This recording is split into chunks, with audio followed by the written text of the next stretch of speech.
안녕하세요. 예수 그리스도의 대제사장으로서의 우월성을 밝힙니다. 오늘 본문은 히브리서 5장 1절에서 14절입니다.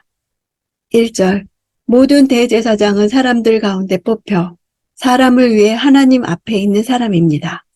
곧 대제사장은 예물을 드리고 또 속죄의 희생제사를 드립니다.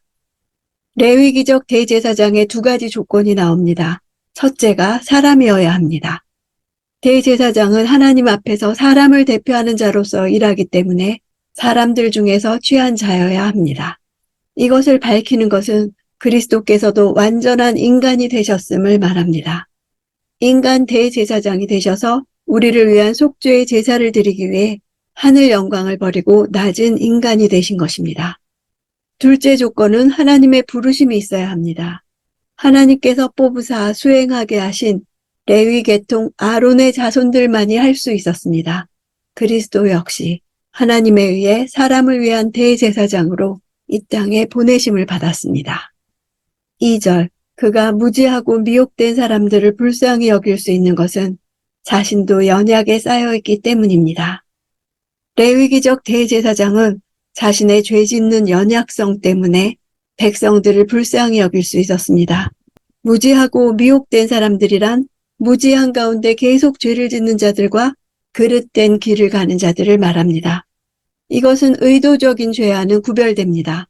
알지 못하는 죄라는 측면에서 속죄받을 기회가 있는 죄입니다. 고의적으로 죄를 짓는 자들을 위한 속죄 제사는 없었고 이들은 하나님의 백성 가운데서 끊어졌습니다. 제사장들이 이렇게 실수로 죄 지은 자들을 용납할 수 있는 것은 자신도 죄에 대한 연약함에서 벗어날 수 없기 때문입니다. 이것이 그리스도께서 죄인을 불쌍히 여기시는 이유와 다른 차이점입니다. 3절, 그러므로 그는 백성을 위해서뿐 아니라 자신을 위해서도 속죄 제사를 드려야 합니다. 다 아는 사실을 굳이 언급한 이유는 레위 계통의 제사장들과 달리 죄가 없으신 그리스도는 자기를 위한 속죄 제물을 바치실 필요가 없었고 이것이 저들과의 두드러진 차이점이라는 사실을 말하는 것입니다. 그리스도의 대제사장직이 아론 후손의 제사장직과 비교할 수 없이 뛰어나다는 사실을 말하고자 함입니다. 5절, 이와 같이 그리스도께서도 스스로 영광을 취하셔서 대제사장이 되신 것이 아니라 오직 그분에게 말씀하시는 분이 너는 내 아들이다. 내가 오늘 너를 낳았다. 라고 하시고 아론의 옛 대제사장직을 소개한 다음 그리스도의 새 대제사장직에 대해 말합니다. 예수 그리스도는 아론처럼 하나님의 부르심을 받아 대제사장이 되었다는 점에서는 동일합니다. 그러나 다른 점은 하나님의 아들로서 대제사장에 임명되었다는 점입니다. 7절, 예수께서 육체 가운데 계실 때 자신을 죽음에서 구원하실 수 있는 분께 통곡과 눈물로 기도와 간구를 올리셨고 그의 경외하심으로 인해 응답을 받으셨습니다.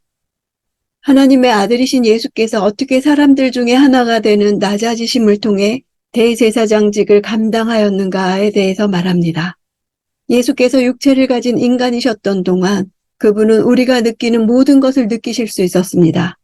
죽음에서 구원하실 수 있는 분께 라는 표현은 예수께서 겟세마네 동산에서 할 수만 있다면 이 잔을 내게서 지나가게 하옵소서 라는 기도를 하나님께 드렸던 것을 연상시킵니다.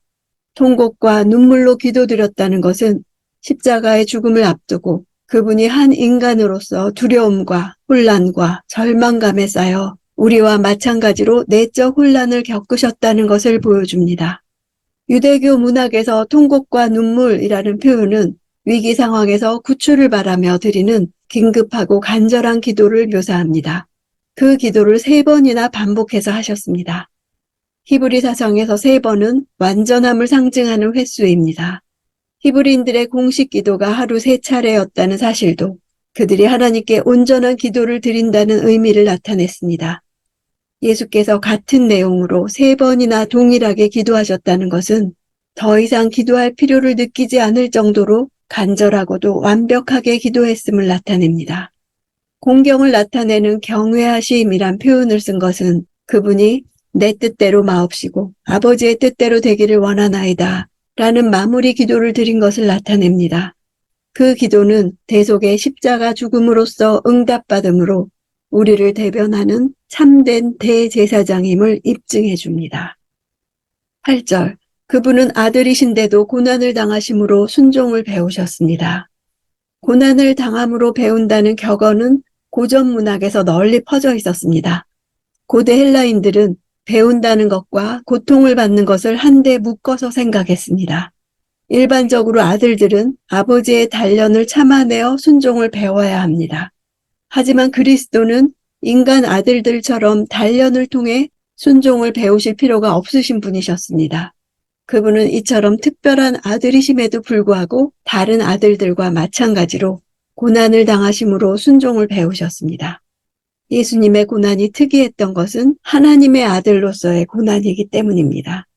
그분이 고난을 당하신 단 하나의 이유는 우리를 위한 대제사장이 되시기 위해서입니다. 9절, 10절. 또한 그분은 완전케 되셔서 그분을 순종하는 모든 사람들에게 영원한 구원의 근원이 되시고 멜기세덱의 계열을 따르는 대제사장으로 하나님께 임명을 받으셨습니다.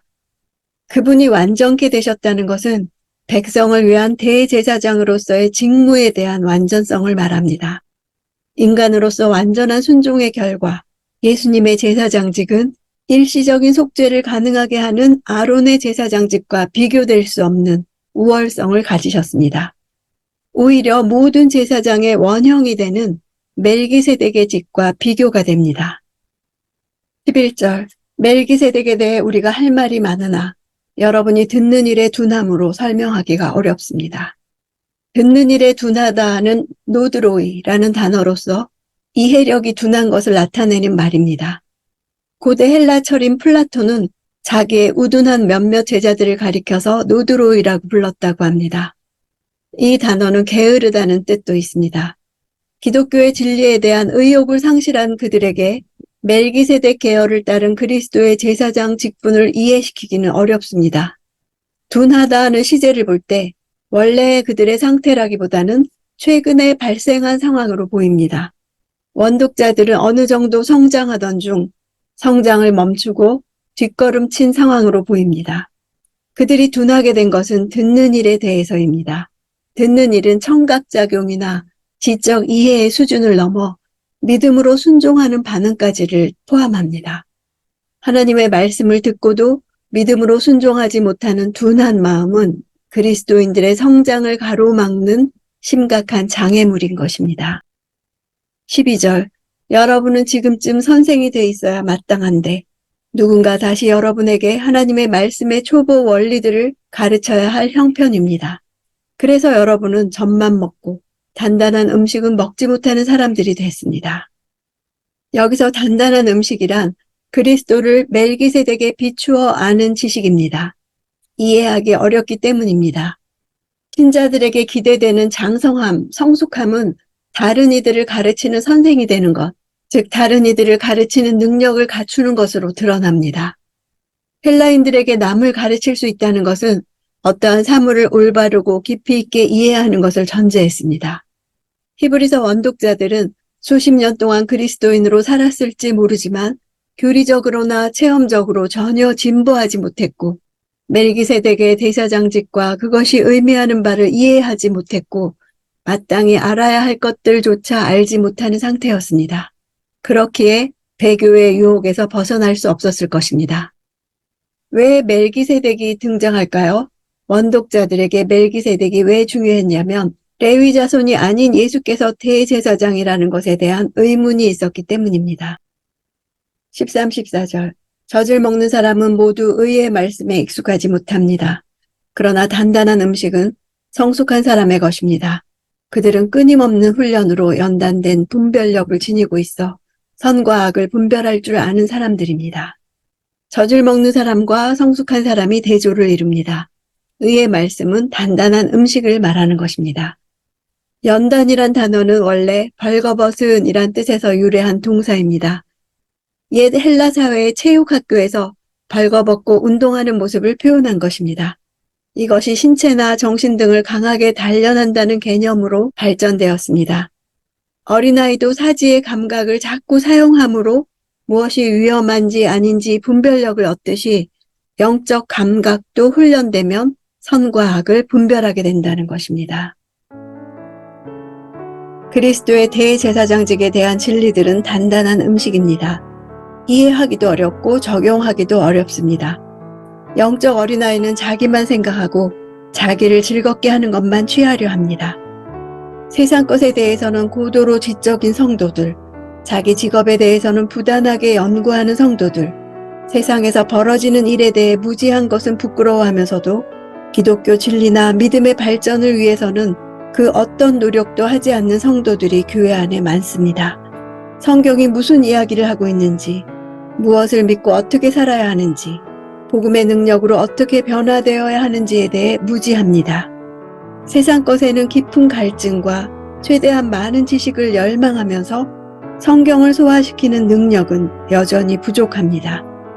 신앙의 성숙은 신자로서 시간이 오래되었다고 오는 것이 아니라 영적 진리를 알기 위해 자신을 내어드리는 전심전력으로 말미암아 옵니다.